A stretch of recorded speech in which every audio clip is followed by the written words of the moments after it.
ከወንጌሉ ፍጹም ሕይወት አግኝተናል። እንደገና ደግሞ ፍጹም ድል አግኝተናል። ለወደፊት ፍጹም ድል አለ። አራት ነጥብ ዘግተን ነው የምንሄደው። ምንም ግራ እየገባን አለ። እሺ ክርስትና ውስጥ ግራ መጋባት የለም። ያ እግዚአብሔር በወንጌሉ አማካኝነት ፈጽሞ ምን አድርጎናል? ነፃ አውጥቶናል። እንደገና ደግሞ ለወደፊቱም ደግሞ ፍጹም የሆነ ድል አለ። ይሄ ህይወት ከኛ ጥረት የተገኘ ሳይሆን እግዚአብሔር አምላክ ራሱ አቅዶና አልሞ ጊዜውና ሰዓቱ በደረሰ ጊዜ ሰርቶ ጨርሶ ለእኛ ተካፋዮች ያደረገን ህይወትና ድል ነው። እግዚአብሔር ይመስገን። ለዚህ ኤልሳዕ ወደ ግልገላ ተመለሰ ይላል። በዚያም ሀገር ራብ ነበር ይላል። እንግዲህ ራብ ምድሪቱን በተቆጣጠረ ጊዜ ነው ኤልሳዕ ወደ ግልገላ ተመለሰ ይነግረናል። ኤልሳዕ እንግዲህ የመፍትሄ ሰው ነው። በብሉይ ኪዳን የነበሩ ነቢያቶች ዳይሬክትሊ ክርስቶስን ይወክላል። በብሉይ ኪዳን የነበሩ ነቢያት የተናገሩት ቃል ዳይሬክትሊ ተጽፎ ተቀምጧል። ዳይሬክት እግዚአብሔር ቃል ነው እና ኤልሳዕን የክርስቶስ ጥላ አድርጎ ነው የላከው እና ወደ ግልገላ ሄደ። ስለ ግልገላ ባለፈው አንስተን አይተናል። መጀመሪያ የእስራኤል ሕዝብ ወደ ከነዓን ምድር ሲሻገር የመጀመሪያውን ፍሬ የበላበት የመጀመሪያ ብስራት የሆነበት የትናንቱ ሸለፈት የተገረዘበት ስፍራ ነበር። አሁን ደግሞ በግልገላ ታላቅ ረሃብ እንደነበረ መጽሐፍ ቅዱሳችን ይነግረናል ማለት ነው እና የነቢያት ማህበር በፊቱ ተቀምጦ ሳለ አገልጋዩ ትልቁን ምንቸት ጣልና ለእነዚህ ሰዎች ወጥ ስራላቸው የሚል ትእዛዝ ኤልሳዕ በድንገት ለአገልጋዩ ይሰጠዋል። እንግዲህ የሚበላ ነገር የለም። ረሃብ ምድሪቱን አጥለቅልቆ ነው ያለው። በዚህ ውስጥ ግን ከእግዚአብሔር ሰው አፍ የእግዚአብሔር ቃል ይወጣል። ምን የሚል ቃል ነው የሚወጣው? ምንቸቱን ጣለው የሚል ምንቸቱን ጣለውና ወጥ ምን አድርግ ስራላቸው። አስገራሚ ነው። ከዚያ ከነቢያት አንዱ ከእነርሱም አንዱ ይላል ቅጠላ ቅጠል ለማምጣት ወደ ሜዳ ወጥቶ ዱር በቀል ሐረግ አገኘ ይላል። ከሐረጉም ላይ የቅጠል ፍሬ ለቅሞ በልብሱ ሙሉ ይዞ ተመለሰና ቆራርጦ በወጡ ምንቸት ውስጥ ጨመረው። ይሄ ዱር በቀል ሐረግ ነው ያገኘው። ይሄ ከነቢያት አንዱ ነው። እዛ ከተሰበሰቡት ነቢያት አንዱ ነው። ሄደ ከጫካ ይህን ዱር በቀል የተባለውን ሐረግ ለቃቀመና ቅጠላ ቅጠሉን በልብሱ ሞልቶ ይሌናል አብቅቶ በምንቸት ውስጥ ምን አደረገው ይላል? ጨመረው። እዛስ ምን እንዲሆን ግን ማንም አላወቀም። ነገሩ ምን እየጨመረ እንዳለ አይታወቅም። ጎመን ይሁን ምን ይሁን ግን ዱር በቀል ሐረግ ነው እየጨመረ ያለ። ከዛ ሰዎቹ እንዲመገቡትም ወጡ ወጣ ይላል። ወጡ ተሰርቶ እንግዲህ ወጥ ወጣ ተብሎ ማለት ነው። ገና እንደቀመሱትም የእግዚአብሔር ሰዎች በምንቸቱ ውስጥ የሚገድል መርዝ አለ የሚል ጩኸት መጣ። ወዮልን፣ አለቀልን፣ በቃ የእግዚአብሔር ሰዎች በምንቸቱ ውስጥ ምን አለ? የሚገድል መርዝ አለ። ገዳይ ነገር በምንቸቱ ውስጥ አለ። በልተውታል፣ አላወቁትም። ያ ሐረጉን ያመጣው ምን እንደሆነ የሚያቅም አይመስልም። ብቻ አውቆት ለመግደል በዚህ ፈልገው አይደለም። ይሄ ሰው ያንን ሐረግ ሰብስቦ አምጥቶ በምንቸት ውስጥ የጨመረ ሳያውቀው አልተገነዘበም ነበር። ከዛ በኋላ ሞት ሆኖ ተገኘ ማለት ነው። በምንቸት ውስጥ ምን ተገኘ? እስኪ በምንቸት ውስጥ በሉ ሞት ተገኘ። እንግዲህ ወደኛ መልሱና በድስት ውስጥ በሉ ምንቸት ሲባል ግራ እንዳይገባችሁ ማለት ነው። እና በምንቸት ውስጥ ሞት ተገኘ። ከዛ በኋላ በምንቸቱ ውስጥ የሚገድል መርዝ አለ ብለው ጮሁ። ሊመገቡትም አልቻሉም። ኤልሳዕም እስቲ ዱቄት አምጡልኝ አለ። ከዛ ያንንም በምንቸቱ ውስጥ ጨምሮ እንዲመገቡት ለሰዎቹ አቅርቡላቸው አለ። በምንቸቱም ውስጥ ጉዳት የሚያስከትል ነገር አልተገኘም። እስኪ በምንቸቱ ውስጥ ባለ ጉዳት የሚያስከትል ነገር አልተገኘም። ከምኑ በኋላ ኤልሳዕ ዱቄቱን አምጥቶ ዱቄት አምጡልኝ ብሎ ዱቄቱን በምንቸት ውስጥ ከጨመረ በኋላ እንዲህ የሚል ቃል ነገረ፣ አሁን እንዲመገቡ ለሁላቸውም ስጡ አለ። ከዛ ቃል በኋላ በምንቸት ውስጥ ምን አልተገኘም ይላል? ሞት አልተገኘም። ምንድን ነው የሚያስተምረን? ምንድን ነው ሳይገነዘብ ሄዶ ያንን ሐረግ ሰብስቦ ማምጣቱ ምንድን ነው የሚያመለክተው? አዳም ያንን ዛፍ ሲበላ ገዳይ እንደሆነ አስበው አይደለም ይበላ። እሺ በደንብ ስሞኛ። አዳም ያንን ዛፍ ሲበላ እንደሚገለው አስቦ አይደለም፣ እንደሚጠቅመው እያሰበ ማለት እንደ እግዚአብሔር ለመሆን ፈልጎ ነበር የበላው። ከዛ በኋላ ዓለምን ሁሉ የሚያጠፋ 3 መሰረታዊ ችግሮች እንደመጡ ከዚህ ቀደም ተምረን ሰይጣን ተገለጠ። ዓለምን ሁሉ በባርነት እያስጨነቀ ይገዛል።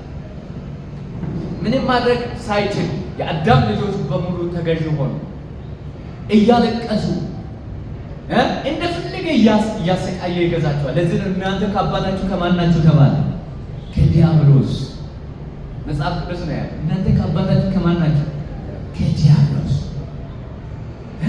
ሄዳችሁ አሁን ለአንድ አለማዊ በኢየሱስ ካላመንክ አባቴ እኮ ሰይጣን ነው ካላችሁ በጥፊ ምናምን ነው የምላችሁ። ምን ማለትሽ ነው? ሰይጣንን ሰው አውቆት አይደለም የሚያመልከው፣ ግን ሰው ተጃጅሏል። እዛ በመጀመሪያው ሰው መታለል ሳይወድ ሳያቅ ሳይገነዘብ ለዲያብሎስ ተገዝቷል። በባህሩ ራሱ ኑሮ ራሱ ህይወቱ እያንዳንዱ ስነ ምግባሩ ራሱ በስነ ምግባሩ ሁሉ ዲያብሎስን ያገለግላል ምንም ሳያውቅ። ሁለተኛ የኃጢአት ችግር መጣ። ገዳይ ምንም ማድረግ የማንችለው ወደኛ ሰርጎ ገባ። በምንቸት ውስጥ ሞት አለ የተባለው ያ ምንም ማድረግ ምንቸት የተባለው እንግዲህ ወደኛ ነው የገባው። ምንቸት እኔ ድስት ነኝ እንዳትባል እና በምንቸት ውስጥ ሞት ተገኘ። ኃጢአት ሰርጎ ወደ ዓለም ገባ። ምንም ማድረግ አልተቻለም። ሲሞት ነው የተገኘ ነው። ለምንድን ነው የሚሰቃየው? ሲኦል ዳራ ሶስተኛ ነው። ሲኦል ዳራ ሳናውቅ የሚሰቃይ ነበር። የስቃይ ህይወት የነገ ስጋት፣ ምን ይበላለሁ፣ ምን ይጠጣለሁ፣ ምን ይለብሳለሁ፣ እንዴት ይኖራለሁ፣ ምን ስጋት በስጋት ህይወታቸው ወደ እሳት ጮኸ። ምን ተብሎ? በምንቸት ውስጥ ምን አለ? ሞት አለ። ከዛ በኋላ ወንጌሉን ይሏል ያሳከዛለ ዱቃቱን አምጡ። ይሄ ደግሞ ወንጌል ነው። እስኪ ኢየሱስ ባለ እርሱ ማን ነው? ክርስቶስ። አሜን። ኢየሱስ እርሱ ክርስቶስ ነው። ዱቄቱን አምጡልኝ አለ። ዱቄቱን ወሰደና በምንቸት ውስጥ ምን አደረገው? ጨመረ። ከዛ በኋላ ምን አልተገኘም? ሞት። እስኪ ሞት አልተገኘም። ሞት አልተገኘም። በደንብ እንድትይዙት ነው። እሺ ይሄን ክፍል በኋላ ሄዶ አይዳችሁ አሰላችሁ ቁጭ ብላችሁ። እሺ እግዚአብሔር ቃል ነው የሚያስፈልገን። በጣም በእጅጉ ቁጭ ብላችሁ አሰላ። እግዚአብሔር ቃል ያውና ምን ስለሆነ የሚሰራ ስለሆነ ተመልከቱ። አሁን እግዚአብሔር ምንድነው ያደረገልን? ለእኛ መሰረታዊ ችግር ክርስቶስን ነው የላከልን። ያ ዱቄት ክርስቶስን ነው የሚወክል። ወንጌል ማለት ክርስቶስ። እስኪ ወንጌል ማለት ክርስቶስ ነው። አሜን። ክርስቶስ አለሽ? አንቺ ጋር ክርስቶስ አለ? ክርስቶስ አለ በቤታችን? እንግዳውስ ችግር ሁሉ ምን ሆኗል? ተወግዷል። አምሮክ ምንድነው ብለው ኤልሳዕም እስቲ ዱቄት አምጡልኝ አለ። ያንንም በምንቸት ውስጥ ጨምሮ እንዲመገቡት ለሰዎቹ አቀረቡላቸው አለ። በምንቸቱ ውስጥ ጉዳት የሚያስከትል ነገር አልተገኘም። በምንቸቱ ውስጥ ምን አልተገኘም? ጉዳት የሚያስከትል ነገር አልተገኘም። እንዳታሙት ሰይጣን መጥቶ በቃ ህይወት እንደዚህ ነው መስቃቀላል፣ ነገ ምንም ዋስትና የለህም፣ ተስፋ የለህም። በምንቸቱ ውስጥ ጉዳት ለምን ሲባል ከወንጌል የተነሳ። እስኪ ከወንጌል የተነሳ ፍጹም የሆነ ድል አለ። አብዛኛው ሰው ወንጌል አልገባው፣ እግዚአብሔር የሰጠውን መፍትሄ አልገባው። አሁንም በምንቸት ውስጥ ሞት እንዳለ ነው የሚገባው። አሁንም ህይወቱ በጉዳት ውስጥ እንዳለ ነው እየገባው ያለ። እንደዛ ነው እያሰቃየ ሁሉ ጊዜ ሰይጣንን እየመጣ ይሄው አለ፣ ሞት አለ፣ ይሄው ስቃይ አለ፣ ይሄ እያለ ያታላቸዋል። ወንጌሉ አልበራላቸውም። ኢየሱስ ንጉሥ ሆኖ መምጣቱ፣ ሰይጣንን ማሸነፉን፣ ሰይጣንን ስልጣን ማዋረዱን፣ ሰይጣንን መምታቱን ከኛ ህይወት ላይ አብዛኛው አማኝ ይሄንን አልተገነዘበም። ይሄ ደግሞ ትልቅ ኪሳራ፣ ትልቅ ኪሳራ። እስኪ ሰይጣን ዲያብሎስ ሙሉ በሙሉ ተሸንፏል። ምንቸት ውስጥ ጉዳት ተገኝቷል። ከዛ ወዲህ ከዱቀቱ በኋላ ወንጌል ያገኘ ሰው፣ ወንጌል ማለት ምን እንደሆነ ታውቃላችሁ? የሚስራች ማለት ነው። ወንጌል ማለት ጉድ ኒውስ፣ የሚስራች ምንድን ነው? የሚስራች ነው። ይሄ የሚስራች እግዚአብሔር እራሱ የሰጠን ነው። በደንብ ክፍሉ ቃሉ ራሱ ይንገራቸው። ልክ ዱቄቱ በምንቸት ውስጥ ከተጨመረ በኋላ ጉዳት አልተገኘም። ይሄ ማለት ምን ማለት ነው? ቆይ ምንቸት ውስጥ የነበረውን ያንን ቀድሞ የተጨመረውን ያንን ሐረግ አውጥተው ነው እንዴ? አጥተውት ነው አይደለም። ያን እንዳለ ሆኖ ግን እግዚአብሔር የወንጌሉ ተምሳሌት የሆነውን ለኤልሳዕ ቃል ነገረውና ዱቄት አምጣና ጨምርበታል። ወንጌል ነው የሚመጣ ክርስቶስ በምንቸቱ ውስጥ ሞት ባለበት ውስጥ እዚያ ውስጥ ዱቄቱ ሲገባ ሞት ተሻረ። የዘላለም ተስፋ፣ የዘላለም ዕረፍት ተሰጠ። ኃጢአት ተሰበረ። እስኪ የኃጢአት ኃይል በሉ ተሰበረ።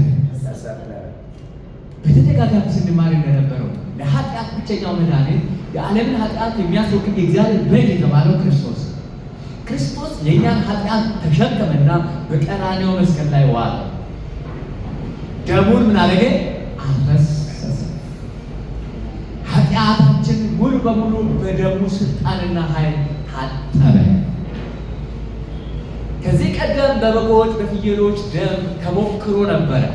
እነዚያ ደሞች፣ እነዛ የቀድሞ ሃይማኖታዊ ጥረቶች ኃጢአትን ሙሉ በሙሉ ማስወገድ አልቻሉም። የኢየሱስ ደም ግን የኃጢአትን ችግር ሙሉ በሙሉ አስወገደ። የኃጢአትን ችግር ሙሉ በሙሉ ምን አደረገ? ምን ማለት ነው? አሁን አንቺ ጻድቃን ነሽ፣ እኔ ጻድቅ ነኝ፣ እኔ ቅዱሳን ተብለን መጠራታችን ምስጢር ምንድን ነው? ምስጢሩ ልጁ ኢየሱስ በእኛ ምትክ ገብቶ መታረዱ ነው። የእግዚአብሔር ልጅ ኢየሱስ በእኛ ቦታ ደሙን ማፍሰሱ ነው። እኛ ምን ሞተውን ሞት እሱ ሞተ። ምክንያቱም የኃጢአት ደሞዝ ምን ስለነበረ? ሞት ስለነበረ። በምንቸት ውስጥ ሞት ተገኝቶ ነበረ። ዱቄቱ ከተጨመረ በኋላ ግን በምንቸት ውስጥ ፈጽሞ ምን አልተገኘም? ሞት አልተገኘም። በኃጢአት ምክንያት ሞት መጥቶ ነበር። ነገር ግን አሁን ለኃጢአት ችግር መፍትሄ ሊሆን ኢየሱስ አንድ ጊዜ ኃጢአትን የሚያስወግድ የእግዚአብሔር በግ ሆኖ ታረደልን። በክርስቶስ ሞትና ትንሣኤ ሞት ተሻለ። እስኪ የኃጢአት ኃይል በሉ እስኪ ሙሉ በሙሉ በሉ ተሻለ። ከዚህ የተነሳ ሰላም ተበሰረ። ከዚህ የተነሳ ዕረፍት ተበሰረ። የእግዚአብሔር መንግሥት ወደኛ መጣች። እግዚአብሔር ከኛ ጋር ይኖራል። እስኪ በሕይወቴ ውስጥ በሉ ፍጹም የሆነ በሉ ሰላም አለ። ሰይጣን ነው የመጣ ሰላም የለሽ እንዴት አድርገሽ ነው ኑሮ የምትቀጥይው? ይኸውላችሁ የሰይጣን ወሬ ነው። የእግዚአብሔርን ቃል ያዙና ቁሙ። እንደዚህ ኤልሳዕ የእግዚአብሔርን ቃል ይዞ ስለቆመ ነው ለዓለም መፍትሄ መሆን የቻለ።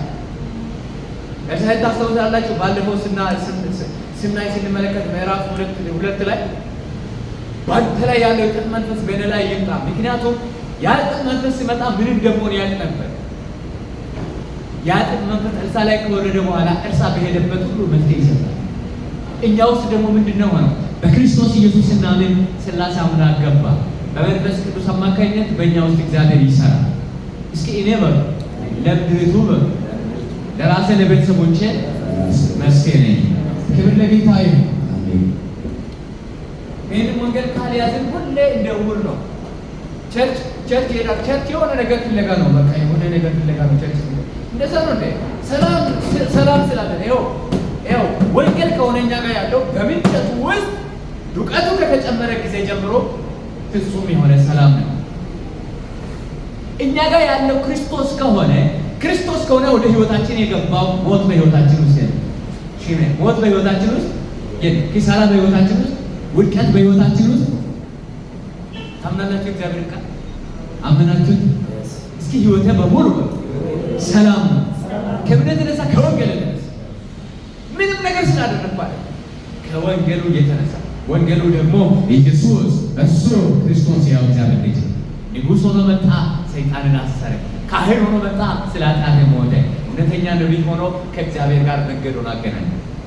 አሁን ከእግዚአብሔር ጋር ነው ኑሮ። እስኪ ህይወቴ ከእግዚአብሔር ጋር ነው።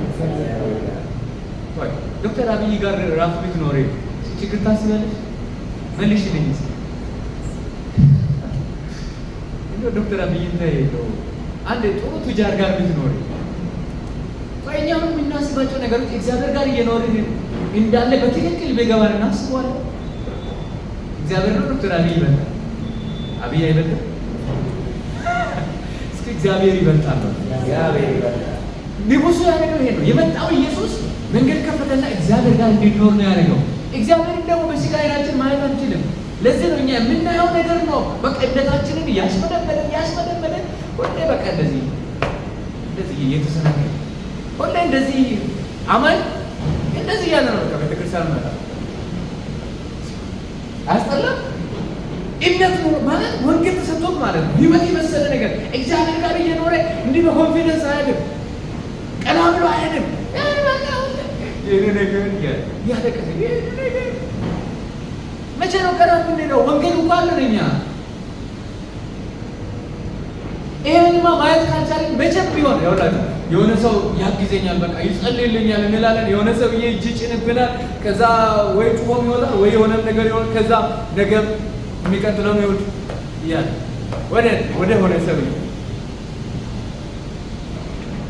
ኢየሱስ ግን እውነተኛ ነብይ ሆነው ወደ ህይወታችን መጥቷል። ከኛ ማይሄድ አብሮን የሚኖር የትንሣኤውን ጌታ እስካልተገናኛችሁ ድረስ አብሯችሁ የሚኖረውን የትንሣኤ ኢየሱስ ሞቶ አልቀረም። ሞትን አሸንፎ ተነሳና እያደረገ እንኳን እኔ እስካለም ፍጻሜ ሁሉ ጊዜ ከማን ጋር ነኝ ያለ? ከእናንተ ጋር። ከእኛ ጋር ያለውን ኢየሱስን የትንሣኤውን ጌታ እስካላየን ድረስ ሁሉ ህይወታችን ቸርች ስንሄድ ሰፈርም ስንመጣ አሰላ በጌታ በኢየሱስ ስም ይሰበል። የኛ ህይወት አለ እስኪ ፈጽሞ በሉት ነፃ ወጥቻለሁ። ከዛሬ በኋላ መፍትሄ ፍለጋ ከየትም አይመጣም መፍትሄ። እግዚአብሔር አንድ ያ ልጅ ሰጥቷል። ይሄንን አምነህ ተቀብለህ ካልተደሰት ቤትሽ ውስጥ እልልታ ካልጀመርሽ ማመስገን ካልጀመርሽ ከዚህ በኋላ ያለሽ ነው ጨለማ። ይሄንን ይወቁ። ወንጌል ብቻ ነው ነፃ ያወጣን ደግሞ የሚያወጣ። ወንጌሉን በደንብ አድርገን ይዘን ደስታችንን በደንብ ለዚህ ነው በክርስቶስ ኢየሱስ በማመን ጽድቅ ከተቀበላችሁ እንግዲያውስ ሰላማችሁን ያዙ የሚለው መጽሐፍ ሮሜ ምዕራፍ 5 እንግዲህ በክርስቶስ ከጸደቅን ምን እንያዝ? ሰላምን ምን እናደርግ? እንያዝ። ሰላም አለን ማለት ነው። ሰላም አለን። ጌታ ይመስገን። እስኪ በምንቸት ውስጥ ሞት አልተገኘም። አሜን ሃሌሉያ፣ ክብር ለጌታ ይሁን። ይሄ ወንጌል ነው። ይሄ መጀመሪያ ርቀቱ የሚያመለክተው ምን ነው? ወንጌል ያለው ሰው ህይወቱ ሙሉ በሙሉ ምን ሆኗል? ነፃ ወጥቷል።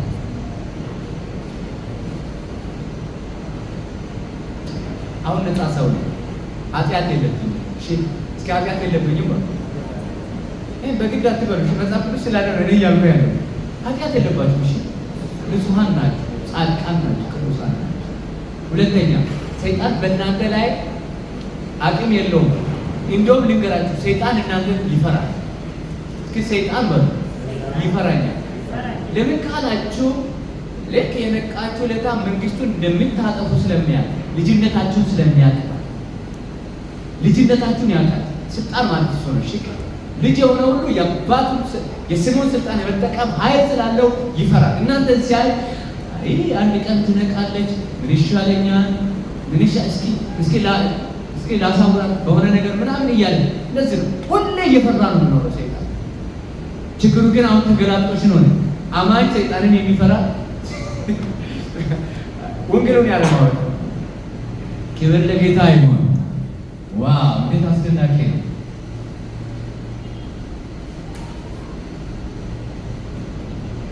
ምንም ነገር ይሁን ቆማችሁ መሄድ ጀምሩ። ከዛሬ ጀምሮ ቆመሽ እንጂ በእግራችሁ ቆማችሁ ይሄ ማንም ትከሻ ላይ መሆን አያስፈልግም። ሕፃን መሆን አያስፈልግም። ብቻሽን አምልኮ ጀምሪ። አምልኮ አሁን ይኸውላችሁ አሁን ጋጋታ ያለበት ቦታ ነው እግዚአብሔር ያለ የሚመስል። አሁን እኛ ጥቂቶች ነን፣ ግን እግዚአብሔር ያለ አይመስልም። እንዲህ በስጋ ግን አሁን በመንፈስ ስስ ካደረጋቸው አሁን እግዚአብሔር ለሚባቸው በጣም እያወራ ነው። የትን ነዳቸው ማታገኙት ድምፅ እያገኛቸው ጋጋታ ሲኖር ጩኸት ሲኖር የሆነ ነገር ሲኖር እግዚአብሔር ያለ ይመስላል። ወንጌል አይደለም እሱ። አንሻው ክብር ለጌታ ይሁን። ለዚህ የደመጨትን ስራ ቀጥሏል። የደመጨት ምንም የሚታይ ነገር የሚታየው ነገር ጣዖት ነው። እሺ የሆነ ነገር አይቼ ምናምን የሆነ ነገር አይቼ አትበሉ። እግዚአብሔር አይታይም። እግዚአብሔር መቼም አጅታችሁም አታዩሽ ነገር እስኪ እግዚአብሔርን አንድ ቀን አየዋለሁ የምትሉ ሰዎች እግዚአብሔርን መቼም አታዩ። ከታየ ራሱ እግዚአብሔር ሳይሆን ምንድን ነው የሚሆነው? ጣዖት ነው። እንዲህ በቃ በጣም በቃ ፀሐይ መስሎ ምናምን እንደዚህ ማታ መጥቶ እኔ ኢየሱስ ነኝ ብለሽ እሱ ኢየሱስ ሳይሆን ምንድን ነው? ዲያብሎስ፣ ሌላ ጣዖት፣ ሌላ ነገር ነው። ሰይጣን አውቆ ከዛ ጀርባ እየሰራ ክርስቶስን ፊት ለፊት አይቶ ሰው በሕይወት መኖር አይችልም። ሐዋርያው ዮሐንስ ባየ ጊዜ ወደቀ። ጳውሎስም ልክ እንዳየ ምን ሆነ? ወደቀ። ያ ለምንድን ነው ለእነሱ የታያቸው? እነሱ ሐዋርያ መጀመሪያ የበጉ ሐዋርያ ናቸው። ለዓለም መሰረት ጣዮች ስለነበሩ ዛሬ ጌታ በቃሉ አማካኝነት ነው የሚበራልን። አሁን የሰማችሁትን ቃል እውነት እንደሆነ ካመናችሁ፣ አሁን የሰማችሁት በምንቸት ውስጥ የተጨመረው ያ ዱቄት ወንጌሉ እናንተ ተቀበላችሁት ወንጌል እንደሆነ ካወቃችሁ በሕይወታችሁ ውስጥ ኪሳራ የለም። ሄሎ የተሰማነው ቃሉ እስኪ በሕይወቴ ውስጥ በሉ ምንም አይነት በሉ መርገም የለም። እውነተኛ ወንጌል ከሆነ የተቀበለ ከዚህ ወንጌል ውጭ ደግሞ ሌላ እውነተኛ ወንጌል የለም። አእምሯችንን እናስተካክል እንጂ መረዳታችንን እናስተካክል። ኢየሱስ እርሱ የእግዚአብሔር ልጅ ነው። ክብር ለኢየሱስ ይሁን። ይሄ የመጀመሪያው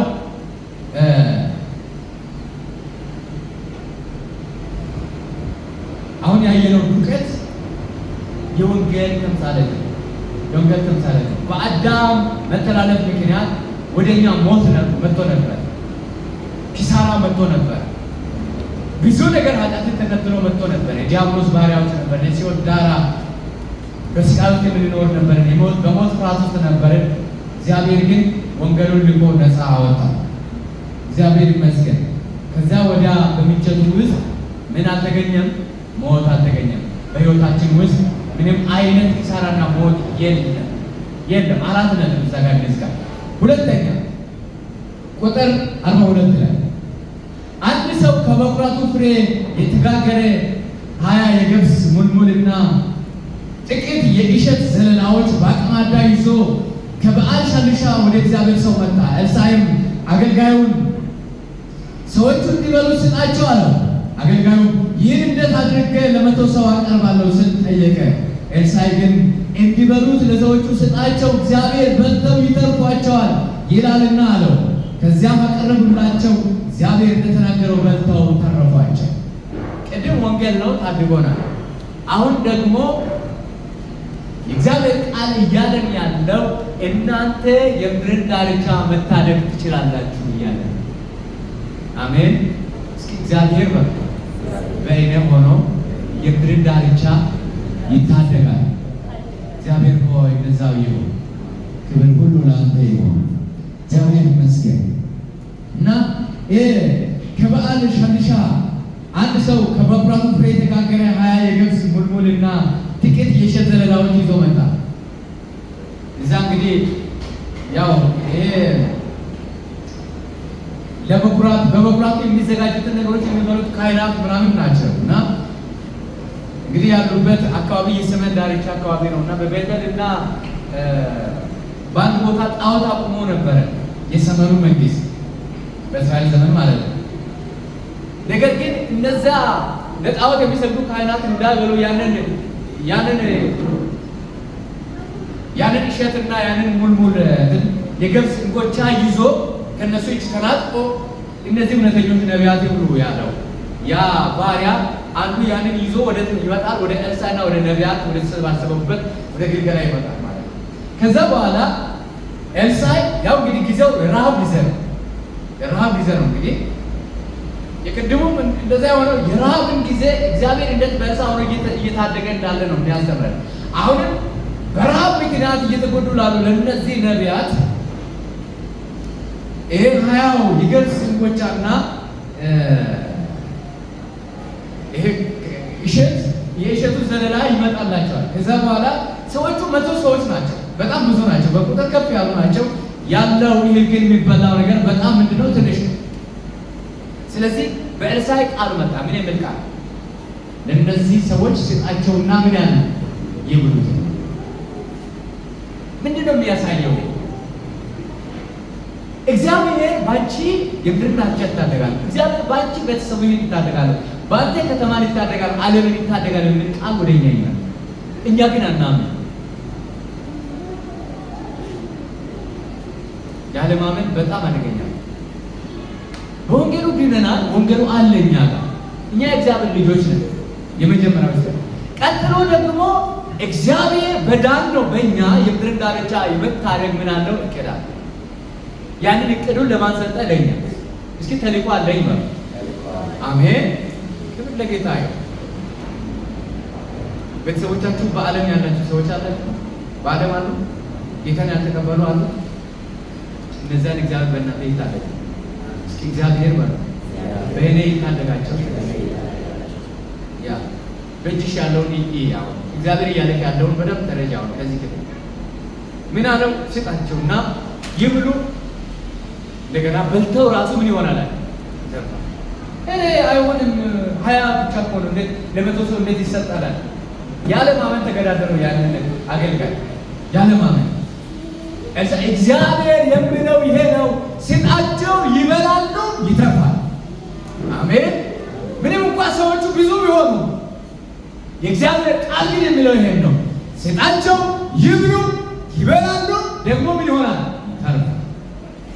እግዚአብሔር እያለሽ ያለው ይሄ ነው። በአንቺ አማካኝነት እግዚአብሔር የምድርን ዳርቻ ይታደጋል። ከአንቺ ውስጥ የሚወጣ በኑሮች በእያንዳንዱ በመውጣትሽ በመግባትሽ እግዚአብሔር ባንቺ ሆኖ የምድርን ዳርቻ ይታደጋል። ይህንን እውነት በደንብ ያዝ ያዝ። ጌታ ይመስገን። ስለዚህ ከኛ የምንጠበቀው ይሄን መርጨት ነው። በቃ እግዚአብሔር ከኔ ጋር እየሰራ ነው። ጸሎት፣ ሁል ጊዜ ትጋት፣ ሁል ጊዜ በምን ውስጥ? በደስታ ውስጥ። ምክንያቱም ድኛለሁ። እኔ ጋር ምንም አይነት ከወንጌል የተነሳ ምንም አይነት ጉዳትና ችግር ፕሮብለም የሚባል ነገር የለም። ሰላም ነው ከክርስቶስ የተነሳ። ሁለተኛ እግዚአብሔር በእኔ ሆኖ ምድርን ሊታደግ አጥብቆ እየሰራ ነው። ኤልሳዕ ግን እንዲበሉት ለሰዎቹ ስጣቸው፣ እግዚአብሔር በልቶ ይተርፏቸዋል ይላልና ነው። ከዚያ በቀረቡላቸው እግዚአብሔር እንደተናገረው በልተው ተረፏቸው። አሜን፣ ሃሌሉያ። ኢየሱስም ዮሐንስ ወንጌል ምዕራፍ 6 ላይ 5 እንጀራና 2 ዓሣ ነው አይደል? ለ5,000 ለብዙ ሕዝቦች መቀበል። ያ የእግዚአብሔር ቃል የሆነው ክርስቶስ ከኛ ጋር አለ። የፈለገውን ያክል ጨለማው ቢገዳደረን፣ የፈለገውን ያክል ጥረት ቢያደርግም፣ ሊያስቆመን ቢሞክርም ወንጌሉ አሸናፊ ነው። ሃሌሉያ። እስኪ በእኔ ውስጥ በሉ ሥላሴ አምላክ በሉ ይኖራል። ይሄ እግዚአብሔር ባንቺ ውስጥ ያለው እግዚአብሔር በስራ ላይ ዝም ብሎ ነው ሊቀመጥ የመጣል። እኔን ልጅ ነኝ ሲለኝ ልጅ መሆኔ ምንድን ነው ምስጢሩ ሲባል እኔ የእግዚአብሔር ቤተ መቅደስ። ቤተ መቅደስ ደግሞ ምንድን ነው ስራው ሲባል ቤተ መቅደሱን በብሉይ ኪዳን ሄዳችሁ ቤተ መቅደሱ እንደዚህ በሩቅ ካያችሁ ያበራል። ለአካባቢው ብርሃን ነው። ሁል ጊዜ ብርሃን ያበራል። ቤተ መቅደሱ ላይ በሩቅ ራሱ ስታይ በወርቅ ያብለጨልጫል፣ እጅግ ያስፈራል። ምንድነው ሲባል ቤተ መቅደስ ስራው በአካባቢው ላይ ማብራት ነው። እንደገና ደግሞ ብሉይ ኪዳን ላይ የነበሩ ወደ ቤተ መቅደሱ እያዩ ይጸልዩ ነበረ። ተስፋቸው እዛው ቤተ መቅደስ ውስጥ ነበረ። ማን ነው እሱ? ከቤተ መቅደሱ በቤተ መቅደሱ ውስጥ ባለው ኪዳን መገለጫ የሚመጣው ማን ነው? ክርስቶስ። አሁን ደግሞ በአዲስ ኪዳን አንተ የእግዚአብሔር ቤተ መቅደስ። ምን ማለት ነው? እኔ ሰፈር ውስጥ ስመላለስ እኔ የምታይ እግዚአብሔር ቤተ መቅደስ ነው። በተመላለስኩበት ሁሉ እግዚአብሔር በእኔ አድሮ ይሰራል። እኔ ባውቅ አሳልገነዘብ ተገዝበት እግዚአብሔር በእኔ ይሰራል። ምክንያቱም ቤተ መቅደሱ ነኛ። በእኔ ላይ እግዚአብሔር እየታየ ነው። ተራ ሰው አይደለም። ማንም እንደሚበላ ብትበሉ፣ ማንም እንደሚጠጣ የሆነ ተራ ነገር ብትበሉ ህይወታችሁ ከሚትበሉትና ከሚጠጡት ነገር ጋር አታስተያዩ። እናንተ የሕያው የእግዚአብሔር ቤተ መቅደሶች ናቸው። በእናንተ ላይ እግዚአብሔር ይታያል። አሜን አሜን። እስቲ የእግዚአብሔር በሉ የማዳን ጉልበት በእኔ ይገለጣል። ክብር ለጌታ ይሁን። ይህንን እውነት አጥብቃችሁ ያዙት ያዙት ያዙት። ይህንን እውነት ያዢ ይህንን እውነት ያዢ። በአንቺ ዘንድ ኪሳራ የለም። ለምን ሲባል ወንጌሉ ኢየሱስ በአንቺ ውስጥ ገብቷል። እግዚአብሔር ኢየሱስን ልኮ ችግሮችሽን በሙሉ አስወግዶታል። ካልሆነ በኢየሱስ አምኛለሁ ማለት ውሸት ነው። ኢየሱስ የእግዚአብሔር ወንጌል ከእግዚአብሔር የተሰጠን መፍትሄ ነው። ኢየሱስ ከኢየሱስ ብቻ በቀር መፍትሄ የለም። እስኪ ኢየሱስ ባሉ ፍጹም የሆነ መፍትሄ ሆኖኛል። ስለዚህ ማድረግ ያለባቸው ነገር በሚታዩት ነገር አትሸወዱ፣ አትሸወዱ። ምንድን ነው ቆይ ጸልያለሁ ያለሽ እየተጫጫነ ምናምን ይሄ በቃ እኔ አትበይ አርጊው ግደለሽ። ሰይጣን ማለት ገለባ ነው። ጌታ ይመስገን። ልጫጫንሽ የሚፈልገው አይችልም። አንቺ እኮ የእግዚአብሔር ልጅ ነሽ፣ አይችልሽም። ሃሌሉያ። እንግዲህ በእርግዳችሁ ጣሉት። የእግዚአብሔር ልጆች ናቸው። የእግዚአብሔር ኃይል በእናንተ ላይ አለ። የኢየሱስ ስልጣን በአብሽ ላይ እየሰራ ነው። አሁን ሰማዩና ምድሩን ተቆጣጥሮ እያስተዳደረ ያለው የኢየሱስ ስም ነው። የማን ስም ነው? ያለ ልክ ከፍ ከፍ ያደረገው ስም፣ ከስሞች ሁሉ በላይ የሆነው ስም፣ ጉልበት ሁሉ የሚንቀጠቀጥለት ስም የኢየሱስ ስም፣ ሁሉንም እየገዛ ያለው የኢየሱስ ስም ነው። ጌታ ይባረክ። አሁን ጠንቋይ አይደለም። ጠንቋይ ዝም ብሎ ነው። እዛ ሰፈር ውስጥ ያለው ስትሄዱ ናቋቸው ቱበር ምናልባት ሰፈር ላይ ጠንቋይ ካለ አትፍሩ። አንድ ነገር አሁን ስልጣን ያለው በኢየሱስ ስም ውስጥ ነው። ኢየሱስ አሸንፎ ከተነሳ ከዚያ ማግስት ጀምሮ ኢየሱስ እንደዛ ነው። ስልጣን ሁሉ በሰማይና በምድር ተደርጎልኛል፣ ተሰጥቶኛል። ከዛ እንግዲህ ለምንድን ነው ያለ? እንግዲህ አያያሽ ቃሏ እንግዲህ ማለት ሁሉ ጨርሻለሁና እንግዲህ ምን በሉ ሄዱ። እስኪ ሁሉ ማቋልና በሉ እንግዲህ በሉ ልነሳና ልሄድ። አሜን አሜን። ማን ጨረሰው? ኢየሱስ። ኢየሱስ ምን አድርጎታል? ጨርሶታል። ለዚህ ነው መስቀል ላይ ተፈጸመ ያለው። ጨርሶታል። ችግርሽን ጨረሰው። ዲያብሎስን ላይ ጨረሰው። ስልጣኑን ጨረሰው። ለዚህ ነው እንዲህ ያለ የምንዘምረው ግራ አይገባኝም አንተ ያለ